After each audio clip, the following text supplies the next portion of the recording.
विज्ञान भैरव तंत्र व्रत के रहस्यों की किताब। एक नई टिप्पणी। 1 अक्टूबर 1972 को दोपहर 1 मार्च 1973 को दी गई बातचीत 24-24 लिस्टेनो एसओएस स्पीक ऑन ओजस सवाल पर व्यक्तिगत रूप से यह पता नहीं है, लेकिन किसी के लिए या किसी के खिलाफ नफरत पैदा होती है या किसी के लिए प्यार पैदा होता है। हम क्या करते हैं? हम इसे व्यक्ति पर प्रोजेक्ट करते हैं। अगर तुम मेरे प्रति घृणा अनुभव करते हो, तो तुम अपने को घृणा में पूरी तरह भूल जाते हो। केवल मैं ही तुम्हारी वस्तु बनूं। अगर तुम मेरे प्रति प्रेम अनुभव करते हो, तो तुम अपने को पूरी तरह भूल जाते हो।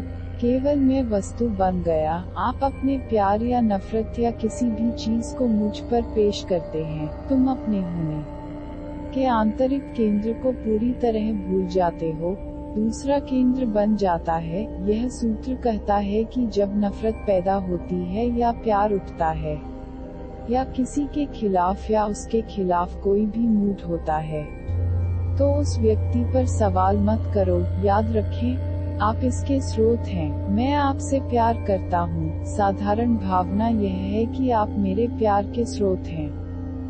वास्तव में ऐसा नहीं है। मैं स्रोत हूँ। आप सिर्फ एक स्क्रीन हैं, जिस पर मैं अपना प्यार पेश करता हूँ। तुम सिर्फ एक स्क्रीन हो।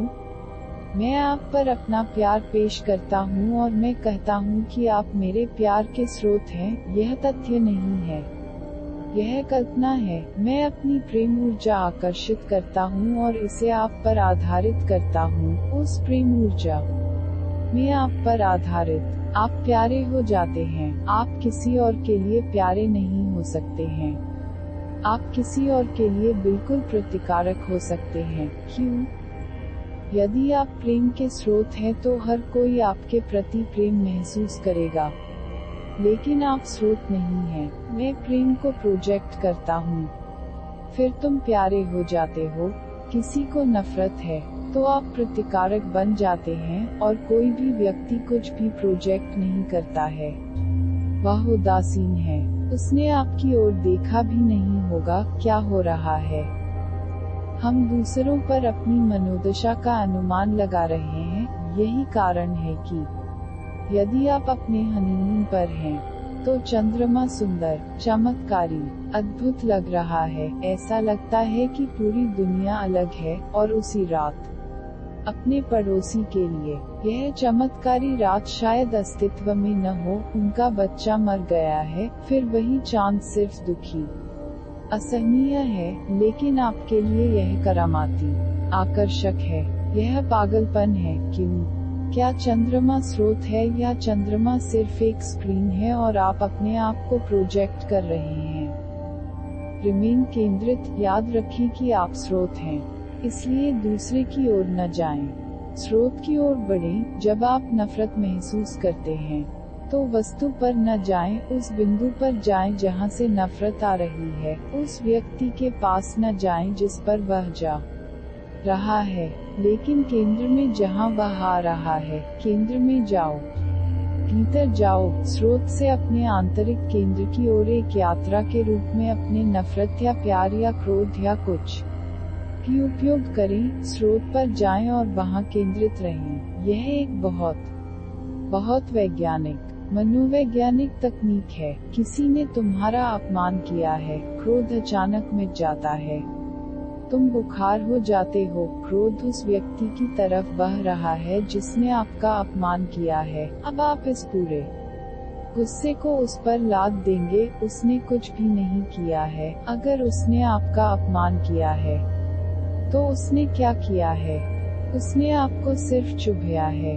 उसने आपके क्रोध को पैदा होने में मदद की है, लेकिन क्रोध आपका है। यदि वह बुद्ध के पास जाता है और उसका अपमान करता है, तो वह उसमें कोई गुस्सा पैदा नहीं कर पाएगा। या यदि वह यीशु के पास जाता है, तो यीशु उसे दूसरा गाल देगा। या अगर वह बोधि धर्म के पास जाता है, तो वह हंसी के साथ दहाड़ता है। तो यह निर्भर करता है, अन्य स्रोत नहीं है। स्रोत हमेशा आपके भीतर है। दूसरा स्रोत को मार रहा है।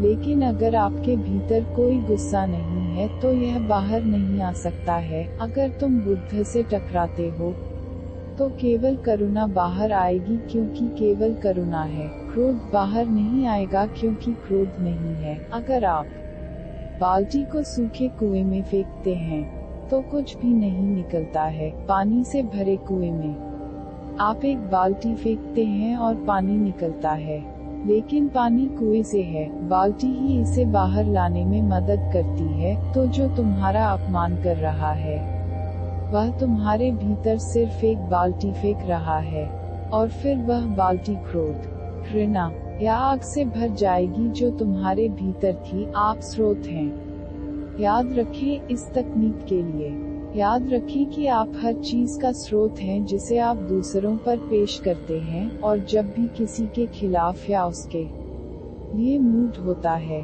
तुरंत भीतर चले जाएं और उस स्रोत पर जाएं जहां से यह नफरत आ रही है, वहीं केंद्रित रहा। वस्तु के लिए कदम नहीं है। किसी ने आपको अपने स्वयं के क्रोध के बारे में जागरूक होने का मौका दिया है। उसे तुरंत धन्यवाद दे और उसे भूल जाएं। अपनी आंखें बंद करो, भीतर चलो, और अब उस स्रोत को देखो जहां से यह प्यार या गुस्सा आ रहा है। कहां से? भीतर जाओ, भीतर बढ़ो, आपको वहां स्रोत मिलेगा क्योंकि क्रोध आपके स्रोत से आ रहा है, आपके स्रोत से प्यार या कुछ भी हो रहा है। और जिस क्षण आप गुस्से में या प्यार में या नफरत में होते हैं उस समय स्रोत पर जाना आसान होता है, क्योंकि तब आप गर्म होते हैं। तब में स्थानांतरित करना आसान है। तार गर्म है और आप इसे अंदर ले जा सकते हैं। आप उस गर्माहट के साथ अंदर की ओर जा सकते हैं, और जब आप एक शांत बिंदु पर पहुंच जाते हैं तो आपको अचानक एक अलग आयाम, आपके सामने एक अलग दुनिया खुलने का एहसास होगा। क्रोध का उपयोग करें, घृणा का उपयोग करें, प्रेम का उपयोग करें। हम हमेशा दूसरे के पास जाने के लिए इसका उपयोग करते हैं, और अगर परियोजना पर कोई नहीं है तो हमें बहुत निराशा होती है। फिर हम निर्जीव वस्तुओं पर भी प्रोजेक्ट करते हैं। मैंने व्यक्तियों को उनके जूतों पर गुस्सा करते हुए देखा है, उन्हें गुस्से में फेंकते हुए। वे क्या कर रहे हैं? मैंने गुस्से में लोगों को गुस्से में एक दरवाजे को धक्का देते हुए देखा है, दरवाजे पर अपना गुस्सा निकालते हुए, दरवाजे को गाली देते हुए, दरवाजे के खिलाफ गंदी भाषा का इस्तेमाल किया। वे क्या कर रहे हैं? मैं इस बारे में एक जैन अंतर्दृष्टि के साथ समाप्त करूंगा। जैन मास्टर्स में से एक लिंची कहते थे, जब मैं छोटा था तब मैं नौक विहार से बहुत रोमांचित था। मेरे पास एक छोटी नाव थी और मैं अकेले झील पर जाता था, घंटों तक साथ रहता था। एक बार ऐसा हुआ कि बंद आंखों के साथ मैं अपनी नाव में रात को ध्यान कर रहा था। एक खाली नाव नीचे की ओर तैरती हुई आई और मेरी नाव पर आ गिरी। मेरी आंखें बंद थीं, इसलिए मैंने सोचा कोई अपनी नाव के साथ यहाँ है और उसने मेरी नाव पर हमला किया है। गुस्सा पैदा हुआ। मैंने अपनी आंखें खोलीं और मैं गुस्से में उस आदमी से कुछ कहने जा रहा था।